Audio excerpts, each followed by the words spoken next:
Assalamualaikum warahmatullahi taala wabarakatuh. Nama saya Nina dari kelas 6 UIM, bersekolah di SMK Desa Kencana.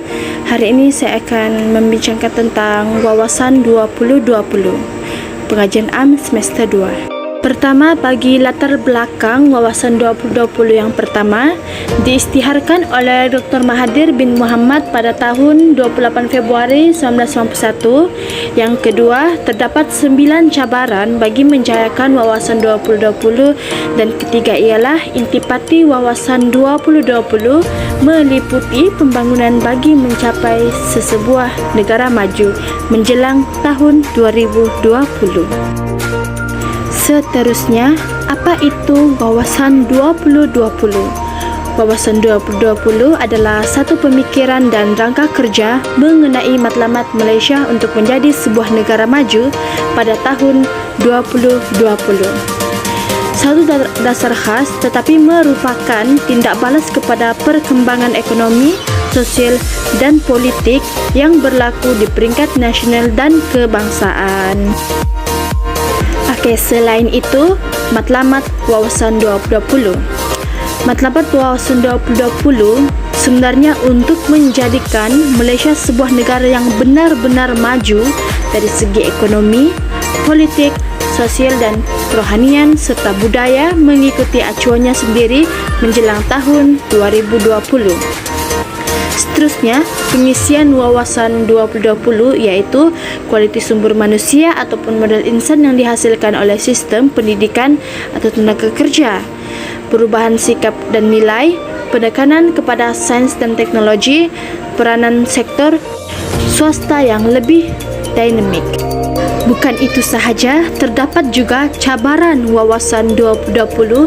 Yang pertama, mewujudkan negara Malaysia yang bersatu padu, yang mempunyai matlamat yang serupa dan dikongsi bersama-sama. Yang kedua, mewujudkan masyarakat yang berjiwa bebas, tenteram dan maju serta yakin pada diri sendiri. Yang ketiga pula, mewujudkan masyarakat yang liberal dan bertolak ansur dalam konteks berbagai kaum. Yang keempat, mewujudkan masyarakat saintifik dan progresif dalam menyumbang kemajuan sains dan teknologi.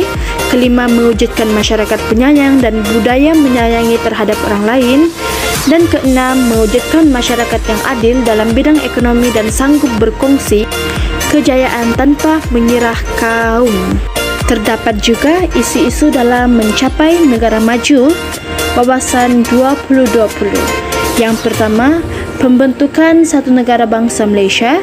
Yang kedua, mewujudkan satu negara perindustrian. Yang ketiga, keadilan ekonomi dan sosial. Dan yang keempat, moral dan etika. Akhir sekali, pendekatan kerajaan untuk mencapai wawasan 2020. Yang pertama, melahirkan modal insan kelas pertama.